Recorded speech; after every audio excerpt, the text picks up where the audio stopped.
黃芪咧，佢嘅服用歷史咧已經有2000年啦。歷代好多著名嘅醫家咧，佢都對黃芪咧係讚賞有加嘅，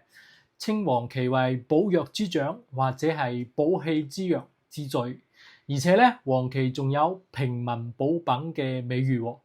大家好，我係謝醫生。呢一期嘅影片咧，我哋嚟講講黃芪啦。因為咧，黃芪有良好嘅補益作用，佢作為平民補品咧，佢可以改善氣虛引起嘅各種病症㗎，增強我哋嘅體質。講到蘇東坡咧，我相信大家都聽講過啦。咁知名嘅詩人蘇東坡咧，有一首同黃芪有關嘅詩喎，佢就係孤燈照影夜漫漫，拈得花枝不忍看，百花依氈羞彩盛，黃芪煮粥促津盤。從呢首詩咧，我哋可以睇出，其實咧宋代嘅人咧係經常食黃芪粥嘅。其實咧，除咗蘇東坡嘅故事之外咧，近代知名嘅學者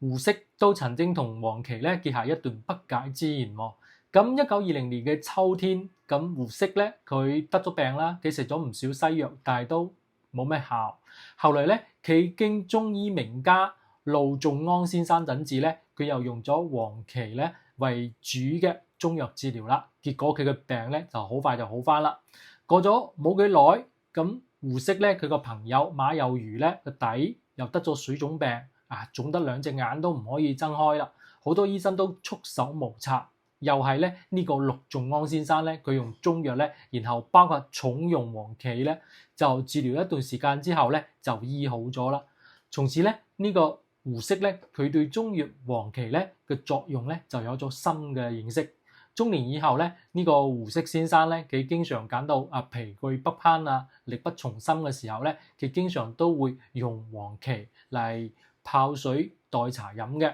所以咧喺佢上課之前咧，都要飲幾啖黃芪水啊，從而提高自己嘅精力㗎。咁中醫認為咧，黃芪味甘啊，佢性微溫，歸肺脾經，佢有一個健脾補中、益氣升陽、固脾止汗、利水消腫、託毒生機嘅一個作用。咁現代藥理學又表明咧，黃芪咧佢富含糖類啦、膽鹼啦、葉酸啦同埋多種嘅氨基酸，佢可幫我哋興奮中樞神經系統，幫我哋增強咧網狀內皮系統嘅吞食功能，從而咧提高我哋嘅抗病能力嘅。咁黃芪咧對正常嘅心臟咧都有比較好嘅加強嘅收縮嘅效果啦。所以咧有啲因為中毒或者係疲勞或者係心臟衰竭嘅時候咧，黃芪咧佢個強心作用咧都係比較顯著嘅。黃芪咧可以擴張血管、降低血壓同埋改善呢個血液循環嘅。另外咧，黃芪咧仲有除濁嘅利尿作用，喺消除尿蛋白方面咧都有一定嘅功效嘅。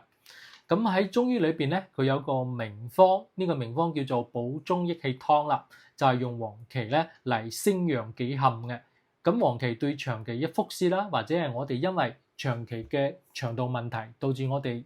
肛門周圍嘅組織鬆落嚟啦、脫出嚟啦，佢用黃芪為主嘅一個中藥咧，補氣咧其實都有效噶。另外咧，我哋常見嘅中醫名方玉玉屏風散咧，都係以黃芪為主藥噶。佢配合白術防風啦，有補脾肺之氣啦，同埋有固表止汗嘅功效噶。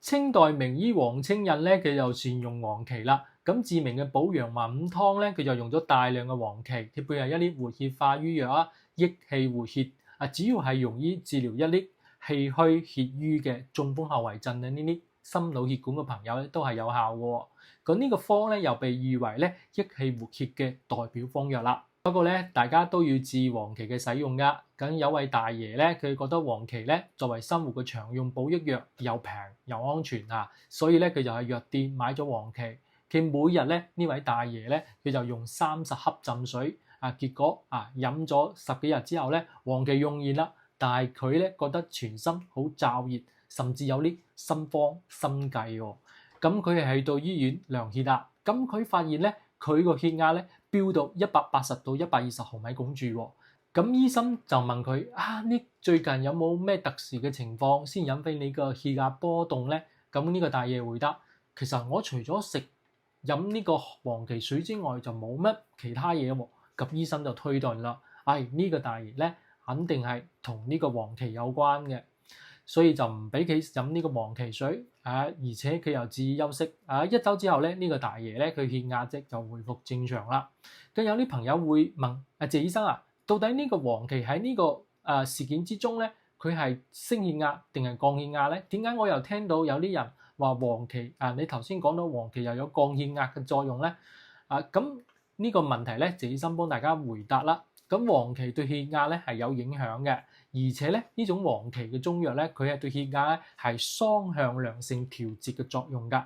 咁藥理學研究顯示咧，黃芪咧喺小劑量嘅使用嘅時候咧，佢可以幫我哋提升血壓；大劑量使用嘅時候咧，就幫我哋降血壓。咁黃芪嘅雙向血壓調節作用咧，佢主要係通過介質嘅信號傳導嚟調節我哋血管平滑肌嘅一個功能嘅，從而調整我哋整個人體嘅血壓嘅。咁黃芪咧，佢可以明顯咁擴張我哋外周嘅血管對於一啲重要嘅血管，例如冠狀動脈啦、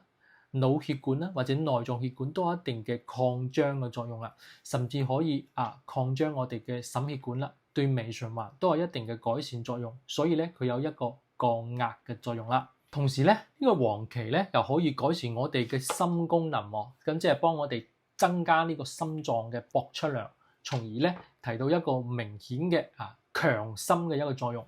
所以服用咗黃芪之後咧，佢引發呢個血壓升高嘅報道其實唔少見嘅，都幾多見嘅。所以咧有一個我哋中藥用於治療呢個血氣兩虛嘅一個低血壓症嘅一個升壓丸，佢裏邊咧就係用黃芪作為主藥㗎。其實咧有好多人喺大病初愈嗰陣身體虛弱，佢就用黃芪咧餵大棗黃芪咧燉雞呢啲食療嘅方法。所以咧黃芪嘅食用方法係好多樣嘅，可以燉湯煮肉、泡茶煮粥，係嘛？又可以蒸米蒸煮菜煎糕泡酒。不過咧我哋中醫係講求辨盡論治嘅，黃芪咧再好都唔係人人適合嘅。我哋一根據中醫嘅特點嚟應用黃芪。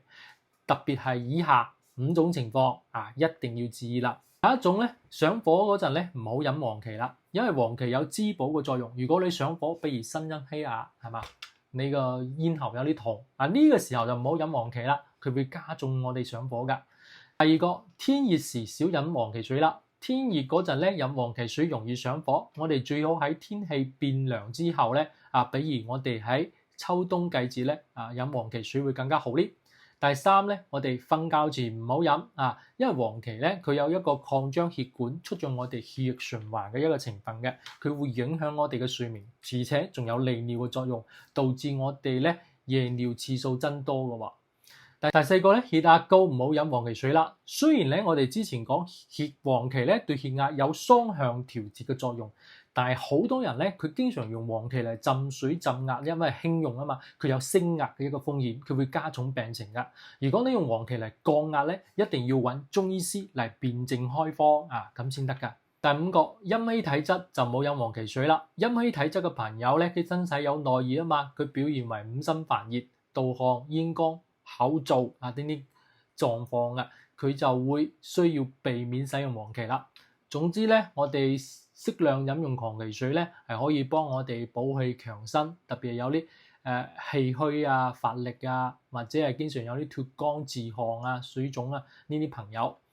但係咧，黃芪畢竟係中藥，我哋要注意禁忌，特別係如果係生咗病嗰陣咧，我哋要揾中醫師及時就醫專於足人用藥噶，唔好自己用啦。多謝大家收睇。